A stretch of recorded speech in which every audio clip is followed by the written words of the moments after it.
are these people? Speaking of good shit going on in brains, it seems like Sabby and us here at INN think about very similar things in this space. So people should go check out her evisceration of a Mr. David Sirota. She laid it out, and their connection with breaking points and things like that. But we also saw some gears turning in that space. So, Mad Crab, who was giving shout outs to the doobie dooness of that show. But Mad Crab also helped us make a little video that will explain, some things, I think, in a way that you will enjoy. Also, Indie News and The Dissonant have been working together, teaming up to write an article. Robert Durden, have you been paying attention to people in the space forming alliances and networks to allow them to work together at all? Have you been seeing this happening? I have noticed. Noticed that. Yes, I have noticed that. Very interesting. A few of those people, we tried to help along the way. So, they might have taken some ideas. I'm not saying, but I'm saying. But okay. But can we even call them a network, though? Oh, I think we can call them. You can call them whatever you want. You can call them whatever you want. It's a network. That's what it is. I call them mice in a rain barrel that are clustering together. Yes. because they have no choice. Almost everybody that was coalescing under breaking points right now has a floundering channel, so they have no choice. I'm waiting. Is Crystal gonna be the one at the end of Titanic kicking DiCaprio off the door? Is that what's happening? In this analogy is Kolinsky DiCaprio, because that doesn't work for me. Right. So I wanted to bring up this Substack draft. This is a work in progress right now. But I'm gonna play this video here in just a second. But we started breaking down not just David Sirota's funding and how it affects breaking points, but all of the people that is aligning in breaking points new, I don't what call it, whatever you want. They definitely didn't want to call it a network. It seemed it was like they wanted to get in because like TYT's a network. You don't want to be anything like that. So this is going to be very good. This is from Crab. We have another video coming from STFU Shitlib Joe, who you've probably seen on the Jimmy Dore show and stuff. His video will be equally as good. I think there's going to be a couple of rounds of this, myself personally. And I'm down. My cardio's great. Multiple rounds. Got 5 of them. Let's go. Let's start the first one.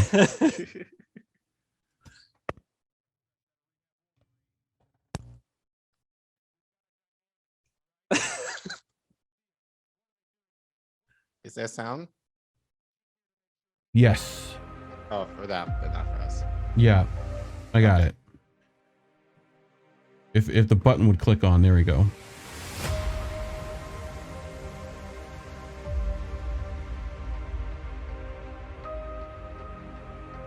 Come on. That's Ryan Grimm. Somebody's criticizing AOC in the squad. I have to come shit on a random podcaster. I'm the DC bureau chief of the fucking billionaire funded Intercept, and I still have to peruse in Twitter defending politicians against podcasters' accurate descriptions.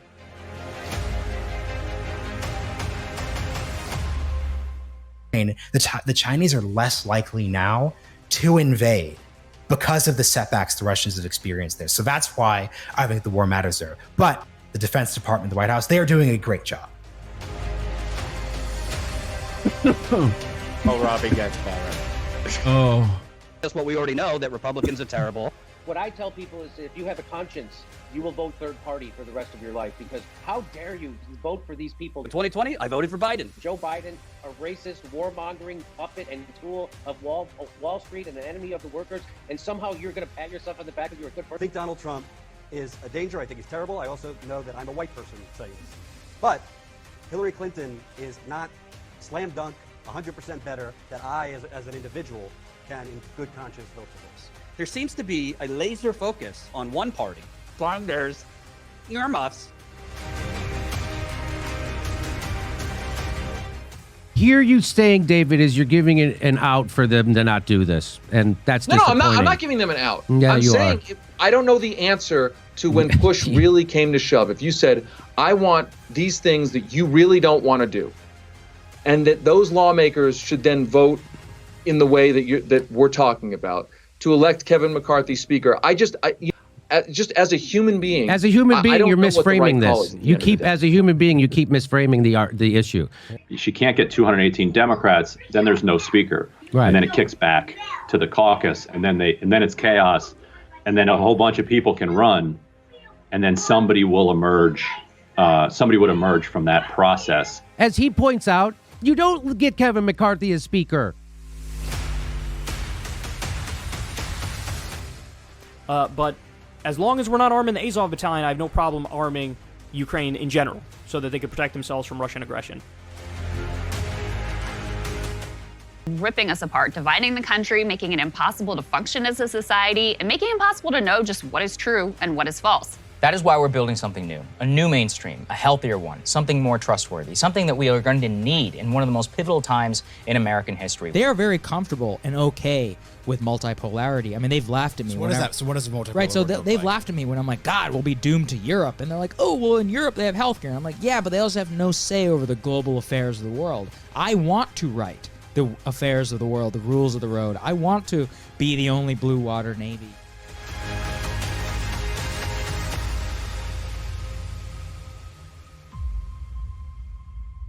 So, Rob, thoughts? How much time do you have? I go after each one of those people individually, one by one by one. Oh, we're gonna get there. I have an article to read. No, you go ahead. I'll wait. Just go ahead and read the article. I just want your my favorite thing in there is the Jordan one, where it's like, I'm a white person saying that, and then it's his like, go ask the people of Standing Rock how white I am tweet, which is the best. How do you not see that one, bro? It's when like, you write that tweet, just you need to reread and like go like, well, that sounds terrible, like, and then you know what I'm saying? Like, that was awful. That was a terrible response, Jordan Sheridan. What is wrong with you? Anyway, so Indy and the Dissident have been raking through the information, and we're gonna try to contact Robbie Receipts. Get Yeager on some of this stuff. You know, I'd love to talk to Mr. Glenn Greenwald if that's possible. And I want Jimmy to play that video. I think Jimmy, if he doesn't find it soon, you know, people need to start showing it to him. So, you know, between that and the one coming from Joe, I mean, you know, it's gonna be a good. See you there, Jimmy. But like, we've got, dude. I mean, the realignment, like, I mean, the fact that it's, we'll get into why it's what's his name, Omidyar, right? Pierre, yeah. Right? You know, it goes into the Intercept and Bellingcat, and there's a lot of connections here, and we just decided to start connecting some dots. So, thoughts so far? Excited. I got to tell you, I think that this Breaking Points thing is like, the establishment realized that CNN Plus wasn't going to be the answer to their propaganda issue that they're having. I've said this since I started PFC for 2 years. These old farts are going to have a hard time transitioning online because most of the people that get their information online are young people, and their CIA driven propaganda narrative that they have on MSNBC, Fox News, and CNN it just won't fly with younger groups. They're running on fumes. The boomers are basically the ones that watch these channels. So I thought that there was two options. What they would do is they would try to transfer their current channels online and move some of those personalities into things like CNN Plus, where they're like, here, this is a day in the life with Anderson Cooper. And this is how it's like to be a middle-class father when he is the heir to the Vanderbilt fortune, doesn't know the first thing about like living anything like a middle-class person. Of course, that's going to crash and burn. The second option, and I thought this was more likely, is that they'll just start throwing money at already established kind of faux lefties, and what they'll try to do is get them into one channel. Now, I always made fun of this on my show, like satirically talking about how I thought that Ryan Grimm and Tim Black and Jem Perlman would all end up on TYT, but that's not how it happened. As it turns out, I was wrong. It happened under Breaking Points. Right. And what we're going to find out is I think that like a lot of these billionaires are going to be funding this shit. And this is exactly what we expected. Now, it's a perfect situation for all parties involved. Breaking Points gets to be the flagship because they're the only channel that's still growing. The rest of those channels, they get to go under the flagship and get funding to try to boost their numbers under a more popular channel. So Kalinsky's dying. He's lost 4,000 subs since last year. He just went down to 970. Jordan Sheridan has 128,000 subs, but so does Richie Medhurst, and Richie Medhurst has 5 times the viewership. Same thing with like, other channels of comparable, like Jackson Hinkle's at 103,000. He whoops Jordan Sheridan's ass on views. Right. So it's a good situation for him and others like him who are floundering to be brought into this new umbrella corporation, which is apparently going to be the Breaking Points corporation. But one thing, Rob, and you mentioned this on your episode on this, I think yesterday, like they all like basically have the same base. So it's they have a lot of So it's basically just going to be like an echo chamber, like a bigger echo chamber onto themselves. Right. Basically TYT. Right. You know? Yeah. So it's like you're not gaining anybody by being all almost together, the which same. is the irony of it. Like they're if all anything, almost the you're same. going to lose more. Yeah. With I suspect it'll be a really, really quick boost where they'll be just at the briefest of moments. There will be some people that don't know the other like, ones, they're right? Breaking Points fans, but they don't know the other ones. So they might get an initial boost, but after that, they're going to realize that that's a short-term thing. It'll probably drop right off. All of their audiences. Look, these are the fence sitters, right? Yeah. They've been islands in the stream for a minute now. That stream being the audience, right? You know, if you're gonna play both, ride the fence, right? If that's what you're gonna do, right? What the issue that happens is that the people that support you on one side, if you make any, like if you give any bones to the other side, like this side's not gonna like you, and vice versa, right? So any little like, weird, inconsistency there, both sides will pick up and move past you until they erode whatever island you are left, Yeah, and that won't take long, especially if they get billionaire funding, because all it's going to take is what happened to Anna Kasparian right after she had that recent outburst of like being honest, where she went after the squad, and then she gets a call from Katzenberg. I'm just speculating, but we all know someone got a phone call, and she comes out the next day and she's like, that's not what I meant. So so does some of these other people. Like you might see Kalinsky, who's just ever so slightly less sold out than some of these others. Like for instance, David Sirota said that if Nancy Pelosi doesn't become speaker, that there's like some chaos going on. Ryan Grimm echoed this, that it could end up being Kevin McCarthy. Kyle Kalinsky came out in his show and destroyed that narrative and said, no, 99% sure it would be Hakeem Jeffries, which that's correct. He's correct. Right. Did you? So, but did you know that Breaking Points never be allowed? Sorry, did you know that never be allowed to? Yeah, go ahead. Oh, that Breaking Point's own audience told them not to play Kyle's video on there. This I did not know. This is news. Anyway, continue. Well, anyway, so like that dissenting viewpoint that is correct of Kyle Kalinsky's, that will not be more than likely allowed on such a network, because then he'll get a phone call from somebody, and the official narrative that they're all supposed to be running with, which is that TYT narrative that Kevin McCarthy could have gotten the speakership, even though the Democratic Party had a majority. he will be immediately put back into line because he's spineless and he's gonna do whatever Crystal and the boss tells him to do. So they're all gonna adopt the same narrative. You'll have different personalities all running out with the same propaganda, which that's exactly what basically Fox, CNN, and MSNBC do right now. This is just that same thing upgraded and online, which is what I always thought they would do. Again, I thought they would do it under TYT, but I only was off by that much. I'll continue. But you were on it. Like, you predicted this. You predicted the idea of this. Yeah, I knew eventually they would do it because, and I also thought that Vosh would not be included because he does okay on his own. And he's a little too, like, he understands how to troll. He curses a lot. He goes after people and he doesn't need them. So I figured that's not one of the channels they would go after. But also those channels would not have like I wouldn't say those are YouTube directed networks anyway, right? Those like between Hassan and Vosh, that's like them trying to get to Utes, right? You know, they need those video game, you know, peoples in there, right?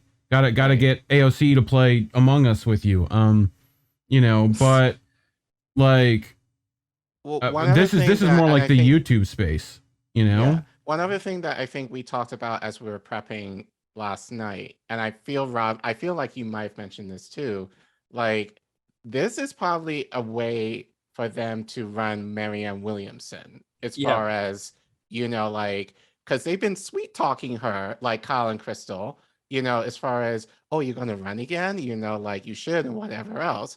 Like, this would be the very thing that they can all kind of back in, you know, to convince Marianne, you know, like for her to run, you know, in the 2024 presidential campaign. And then, you know, they will get exclusive access to her, you know, and whatever she does and do all the interviews with them, you know, like, I wouldn't be surprised if Nina Turner as well might also kind of come in as well. Coming in this way. Well, and we thought the Hill and stuff. So I want to get into this article because we'll head that way. We still need to start at the beginning of the road here. So after years of nonstop lies, many have moved away from the mainstream media and began going to alternative media sources. Because of this, there is now media that postures as anti-establishment or populist, but in reality are serving the same corporate interests of the mainstream media. As writer Caitlin Johnstone put in a recent article titled "KFAB Populism, Notes from the Edge of the Narrative Matrix." So it's so important the public have no real say in U.S. politics that the empire not only set up two oligarchic puppet parties which pretend to oppose each other, but also set up fake populist movements within each of those factions which pretend to be fighting the establishment within those parties. Two examples of this phenomenon in media are the Young Turks, a network that postures itself as opposed to the establishment, but often defends the democratic establishment and pushes neocon propaganda on issues such as Syria and Russiagate. 2. Tucker Carlson, founder of the Daily Caller and a Fox News host who postures as a populist. The issue is that he consistently pushes pro-war talking points on China and has many close connections to the neocon establishment, such as his involvement with the dirty war in Nicaragua or the fact that he previously tried to join the CIA. In case the shitlibs that are hate watching this right now want to say that we didn't focus on right-wingers such as Tucker. Okay? Okay. Both of these outlets are supported by the Republican and Democratic establishment. The Young Turks took over $20 million from Hillary Clinton donor Jeffrey Katzenberg, and Tucker Carlson is allowed on the Rupert Murdoch-funded Fox News. The best example of this type of media is Breaking Points, a supposed self-described anti-establishment outlet that actually represents a segment of the controlled opposition within the Democratic and Republican establishment. Recently, they have launched a network, including other commentators and outlets. The network is full of neocons masquerading as populists and billionaire-funded outlets that masquerade as adversarial. This article will examine some of the most nefarious element within the network. I mean, good stuff from Indie Left and The Dissident here. So we'll start with the realignment, right? Which, if we're going off the, picture that they put up with all the logos and things like that, right? And I think some of these people are more connected and less connected. And like, depending on how you involve all the people attached to each individual group, right? Like say Jordan Chariton, right? He's friends with, things like that. So Indy said he rewrote this. Well, too late. You should have got it beforehand. Send me a link though, and I'll get it. You probably sent it to me on Discord and I have that off. So, but I'm checking now. So send me the new one. But anyway, The Realignment is a podcast hosted by Breaking Point's co-hosts Sagar Enjeti and Marshall Kosloff. As journalist Alan McLeod reported in Mint Press News, the podcast, along with its two co-hosts, was previously funded by the Hudson Institute, a pro-Iraq war think tank funded by weapon manufacturers such as Raytheon and Northrop Grumman. I'll just refresh and see if it fixed. And go down to here. The Realignment. Right. So The Realignment is a podcast hosted by Breaking Point's co-hosts Sagar Enjeti and Marshall Kosloff. As journalist Alan McLeod reported in Mint Press News, the podcast, along with its two co-hosts, was previously funded by the Hudson Institute, a pro-war Iraq think tank funded by weapon manufacturers such as Raytheon and Northrop Grumman. So, any questions so far? No, that explains why Breaking Points is so hawkish towards China and Taiwan. Yes. Seems like that their funders want them to be. Mm-hmm. So, the independent show Breaking Points, Sagar and Enjeti, right, on its official YouTube channel, hosts the Independent Realignment podcast, which is originally, right, it's like the same thing, right? Hudson Institute, highly dangerous neocon think tank, right? And here is their Northrop Grumman system bags 254 for Navy contract, SA News. What am I missing here? Seeking Alpha, right? Bags. Right. I think it's just pointing out that it's, terrible things. Northrop Grumman and Raytheon. Right? So the podcast guest list is full of hardcore neocons such as Mike Pompeo, Trump's ultra-hawker Secretary of State, best known for trying to start a war with Iran and plotting to kidnap and kill Julian Assange. Other guests of the Realignment podcast includes Josh Rogan, a Washington Post columnist who pushes for almost every war, Josh Hawley, a neocon senator who consistently pushes for a new Cold War with China and pushed Biden to put harsher sanctions on Iran and Russia, and Tom Cotton, an extremely hawkish senator who has supported war with Iran, the current proxy war with Russia, and once wrote an op-ed arguing the U.S. military should deploy troops against anti-racist protesters domestically. The podcast's two co-hosts also have extremely sketchy backgrounds. Alan McLeod reported that Sagar started his career at the Institute for the Study of War, a hyper-hawkish think tank funded by arms manufacturers. Enjeti has also studied, quote-unquote, counterterrorism studies at the Israeli University IDC Herzliya, which has a board full of former CIA officials and former Mossad chiefs. I didn't know that. And here he is with Tucker, just in case people needed to know the Populist Guide to 2020. So with his former boss, keep in mind, former boss.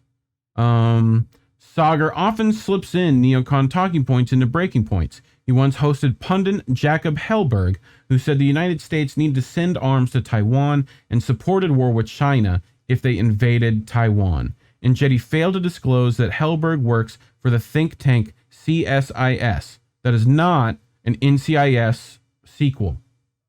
Old people, it's not. Which is funded by arms manufacturers, oil companies, Western governments, and Gulf dictatorships. This propaganda has had a massive effect on Breaking Point's audience. When polled, 57% of their audience voted in favor of war with China over Taiwan. Their audience said what, boys and girls? They said yes. Right? So, Sagar even once admitted he supports American unipolar hegemony, saying, quote, I want to right the affairs of the world, the rules of the road. I want to be the only blue water navy.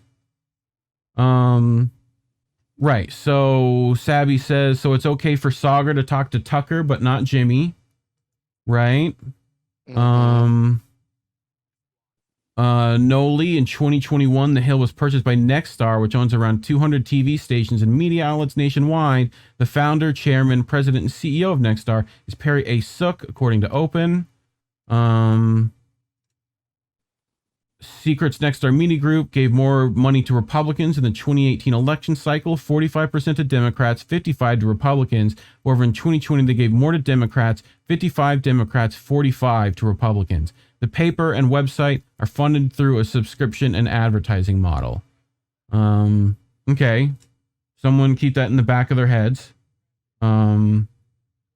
So, and here is that clip that Crab pulled for the video saying that exact thing.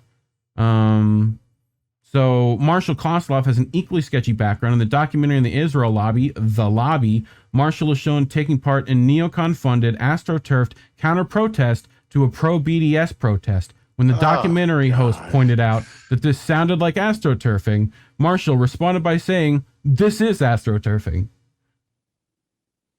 The protest was funded by the neocon Hoover Institution. Like Engetti, Kosloff is also a, quote, media fellow at the Neocon Hudson Institute. According to his LinkedIn page, in 2014, he won the Campus Activist of the Year award from AIPAC, the Israel lobby. Okay? Are we caught up so far, boys and girls? Jesus Christ. Just as what we talked about Bakari then. Marshall is a black Republican Bakari in the making, basically. Oh, okay. Jesus Christ. RedTube isn't even trying to hide it anymore. They're not. They've become so like bought out, and it's so like usual for people in this space to get bought out that they're just like, yeah, we're not even going to hide it anymore. We're basically funded by, you know, all these shady think tanks and the Israel lobby. Yeah, the Neolibs United Network. Yep. So, the Hill has faced criticism for the hiring of John Solomon. He is described as a strong supporter of President Trump and a conspiracy theorist, with his privy opinion columns under review for false content. Further reports indicate that owner Jimmy Finkelstein kept a watchful eye on the newspaper's coverage to ensure it is not too critical of the president.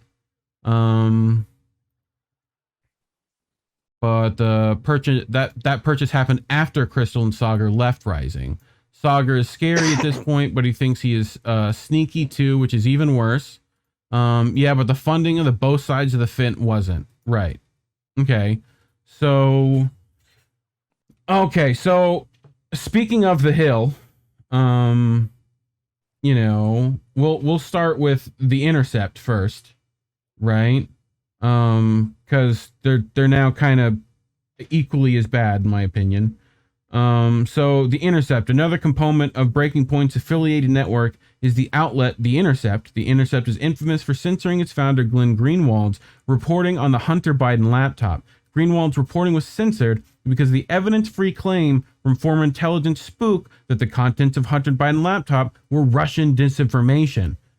This claim has since been proven false, with mainstream media outlets such as Politico, WAPO, and the New York Times confirming the contents of the laptop. In his resignation letter, Greenwald offered a scathing critique of The Intercept. Greenwald wrote that The Intercept had become indistinguishable from the mainstream media outlets it was set up to oppose writing. Rather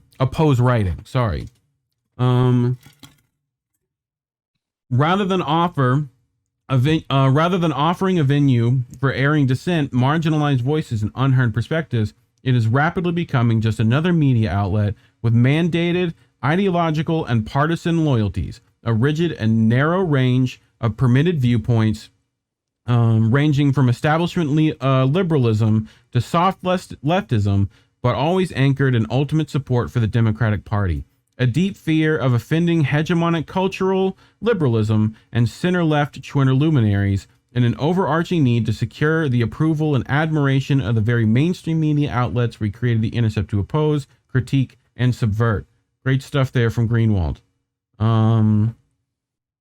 Outside of Greenwald's articles, The Intercept often toes the security state line on crucial issues. For example, The Intercept often published a pro-regime change line on Syria. For example, The Intercept published an article titled, Russia Sows Doubt Over Chemical Attack in Syria, aided by pro-Trump cable channel. That claimed anyone questioning the alleged chemical attack in Duma, Syria was reporting Russian propaganda. Since this article, whistleblowers within the chemical weapons watchdog, the OPCW, has leaked documents that prove the chemical attack was indeed a false flag. The Intercept also published an article after Trump's bombing of Syria titled, Dear Bashar al-Assad apologists, your hero is a war criminal, even if he didn't gas Syrians. That implied critics of the dirty war in Syria were supporting Bashar al-Assad. And Ryan Grimm himself went out on Twitter with some Bellingcat talking points originally, trying to say that people like Aaron Mate didn't know what they were talking about when they wrote about this OPCW story. And some of those talking points include, like, he would say, oh, well, they weren't actually on the ground in Syria. That was a talking point that came from Bellingcat. And then Ryan Grimm was parroting that, going after people like Aaron Mate. And then lo and behold, who comes in to cudgel him into oblivion? Caitlin Johnstone swooped in and ratioed him. It was like, nice Bellingcat talking point you got there, Ryan. So it goes even further than that. Even Ryan himself was out there trying to create havoc against people that were pointing out this OPCW story, which, by the way, all of these breaking points channels ignored this story entirely. Yes. Including Kyle Kolinsky, who mentioned it just briefly for like 5 seconds on his show, and then gone. Then he reports back to that like, no, I covered it. I showed you the clip. When he said basically there was some shady stuff going on in Syria and we didn't know what happened. It's like, no, you didn't cover it. There was no details. Nobody at Breaking Points would cover this type of thing. If they did cover it in the past, they wouldn't be invited onto the Breaking Points network. Right. So outside of Glenn Greenwald's articles, The Intercept often toes the security state line on crucial issues. For example, The Intercept often pushed a pro-regime change line on Syria. For example, The Intercept published an article titled Russia Sows Doubt Over Chemical Attack in Syria, aided by pro-Trump. I read this already, dang it. The Intercept has even hidden documents that could have prevented the dirty war in Syria, as journalist Whitney Webb reported in Mint Press News. The Intercept waited until 2017 to publish documents from NSA whistleblower Edward Snowden that proved the so-called moderate rebels were actually being funded by the Saudi Arabian government. The Intercept has also whitewashed large jihadist elements within Syria, U.S.-backed rebels. So the Intercept once used Bilal Abdul Karim as a source, a, quote, journalist who is a member of Syria's al-Qaeda affiliate. Al-Nusra. The Intercept even went so far as to give a softball interview to one of Syria's al-Qaeda leaders. They have repeated the same department line on Nicaragua, publishing an article entitled How Nicaragua Uses Anti-Terror Laws Against Protesters to Suppress Dissent. What the article fails to mention is that the protests were actually a violent coup attempt supported by the CIA, cut out the National Endowment for Democracy, NED, where Sandinista supporters were tortured daily. So, highly problematic. The Intercept has partnered with Bellingcat, a pro-war propaganda outlet closely connected to the US and UK governments with intel ties. The Intercept was founded with $50 million donated by Pierre Omidyar, a billionaire and co-founder of eMay. Omidyar himself has been involved in financially supporting Western regime change operations around the world. Journalist Mark Ames has reported on leaked documents that show Pierre Omidyar funded the 2014 Maidan coup in Ukraine, along with Western governments. In a lengthy investigation on Omidyar journalists, Max Blumenthal and Alexander Rubinstein reported that Omidyar uses his wealth to advance Washington's policy of regime change and has partnered with CIA cutouts such as the USAID and the NED. Blumenthal and Rubinstein wrote of Omidyar beyond the image he has cultivated of himself as a progressive philanthropreneur. That's a fucking... Omidyar has wielded his media empire to advance the Washington consensus in strategic hotspots around the globe. His fortune helped found an outlet to propel a destabilizing coup in Ukraine. He helped establish a network of oppositional youth activists and bloggers in Zimbabwe and in the Philippines. he has invested in an oppositional news site that is honing corporate surveillance techniques like a mood meter to capture non-rational reactions. Meanwhile, he's partnered closely with the leading arms of U.S. soft power, from the U.S. Agency for Internal Aid and Development, the USAID, to the National Endowment for Democracy, the NED, acting as a conduit for information warfare-style projects in countries around the world. So, Pierre, The Intercept has also been widely criticized for opposing grassroots movements that upset the Democratic Party. For example, political comedian and pundit Jimmy Dore has pointed out that many reporters from The Intercept, such as Ryan Grimm, were opposing his campaign to force a vote on Medicare for all. In Dore's view, this was The Intercept running interference to protect politicians from having to answer to the grassroots campaigns that helped get them elected in the first place. He said The Intercept's interfering was to, A, take the heat of politicians off of politicians who were abandoning you. Ryan Grimm is running interference for those politicians that are abandoning you. That's what The Intercept and Ryan Grimm are there to do. So, Robbie Yeager, breaking: The Intercept's parent company, First Look Media, got $31 million in funding from Billionaire-backed Silicon Valley Community Foundation in 2018 per recent IRS filings.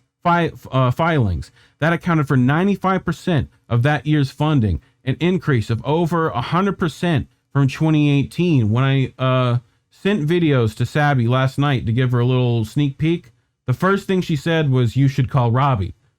So, Sabby, Robbie. But yes, Robbie, please reach out. Please reach out on this. Well, we're getting in touch, but and he's got the filings here to prove that, right?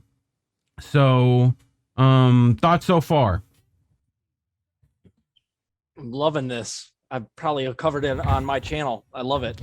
Yeah, you're welcome. The National to, Endowment for the National Endowment for Democracy has got its hands in every cookie jar. They actually fund a lot of Bellingcat as well. Oh, yeah. I mean, it's the. Go ahead. And I also want to say, if you guys notice, there's a pattern here. Alan McLeod, Whitney Webb, Mint Press News. You'll see these over and over again. That's why I love that paper, by the way, and why they have been recently censored. And they try to defund them.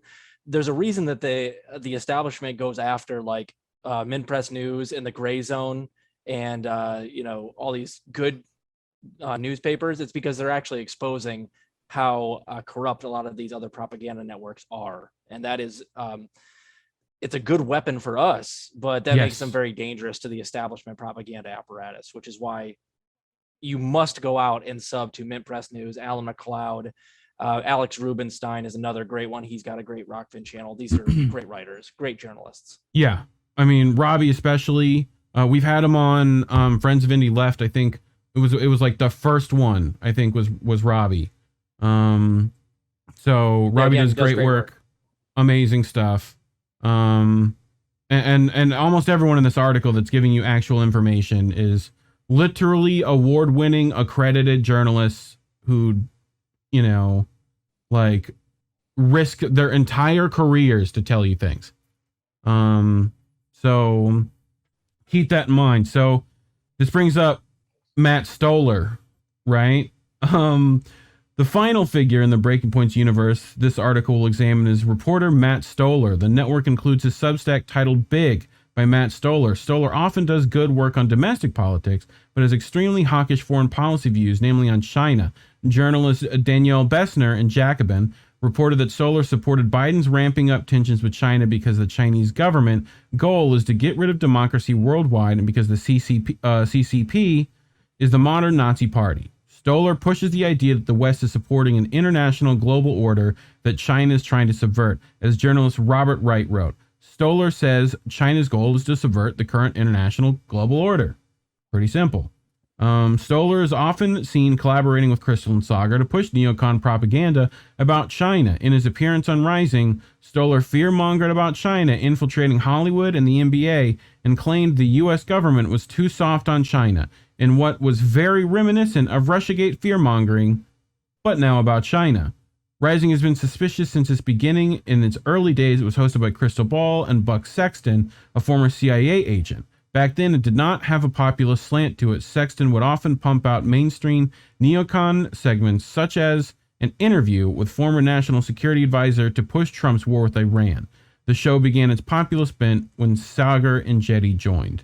So this is where our story stops for today, kids. There's more dots to connect on this for sure. Yeah. I know, we still have yet to add Cheriton to this, right? To this article, and he definitely will be included. But I think,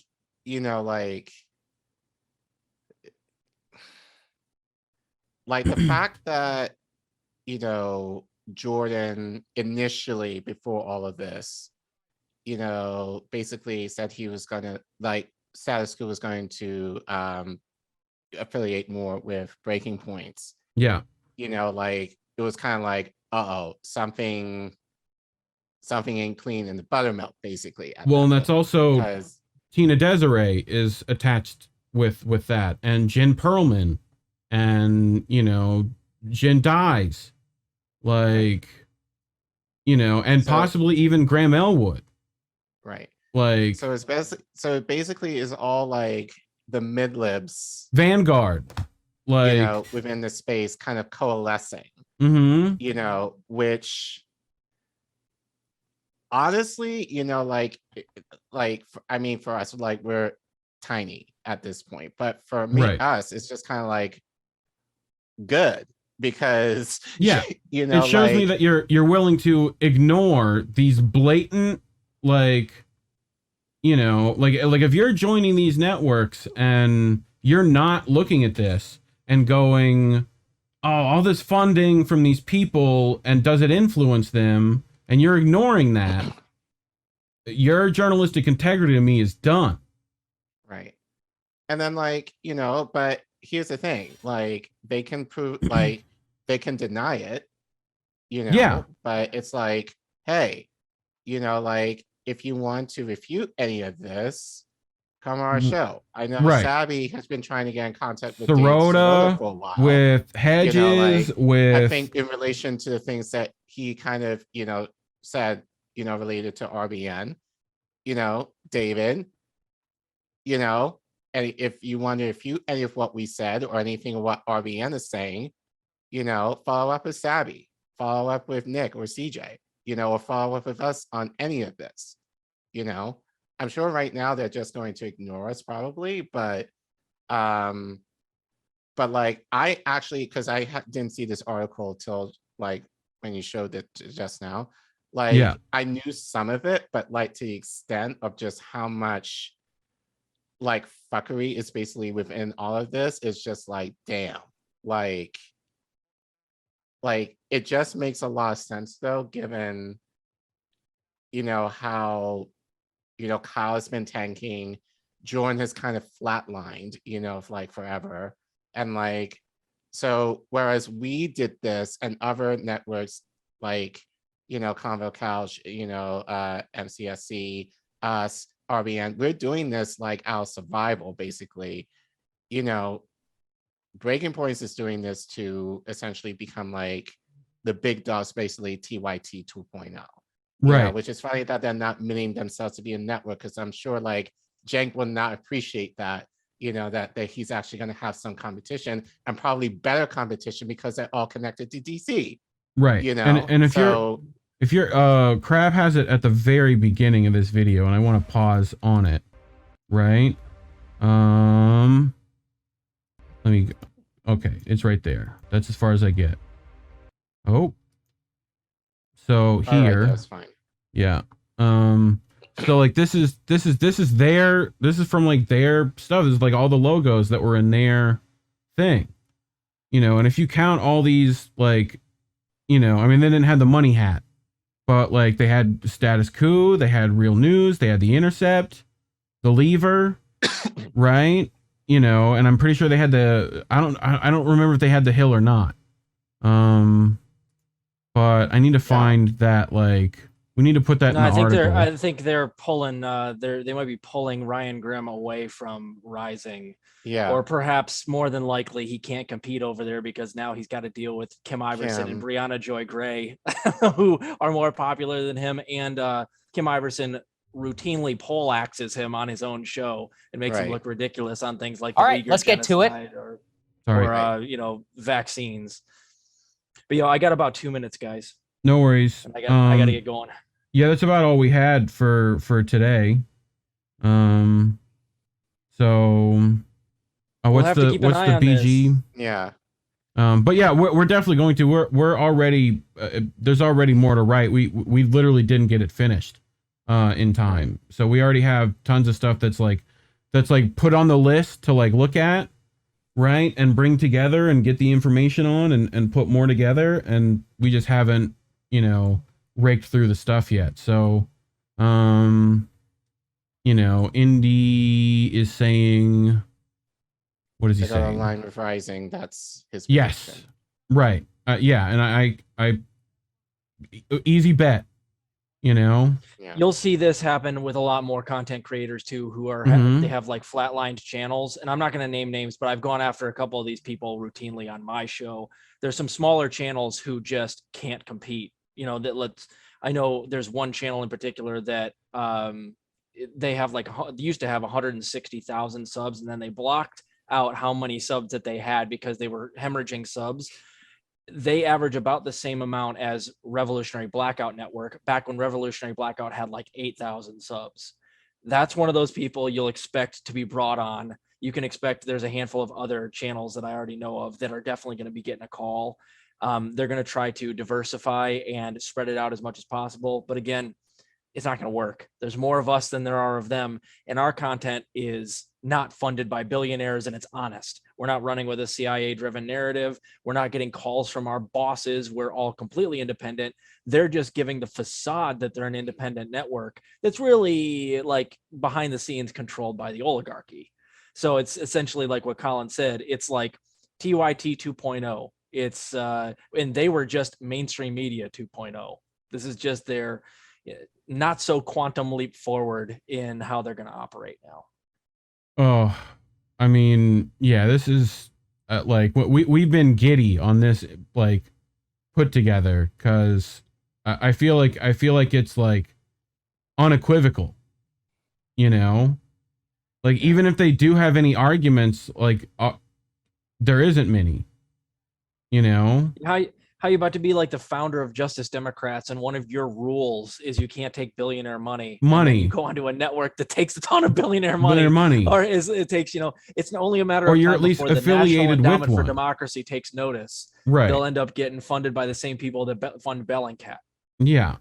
Literally the same people that fund Bellingcat. Yep. One of the billionaires that is openly known to fund like Grimm. Like you can't. Anyway, yeah, and they a lot of these shows go after mainstream media, and one of the big problems they have is like, oh, they just they're sold out, man. They just don't give you the truth because they take so much money, they rely so much on advertisers. So they change it. They don't take a ton of money from advertisers. Instead, they do a subscription based plan, but then also take like billionaire money behind the scenes and get funded by these CIA cutouts. So it'll be interesting to see how deep the rabbit hole goes. But of course, this is not at all surprising.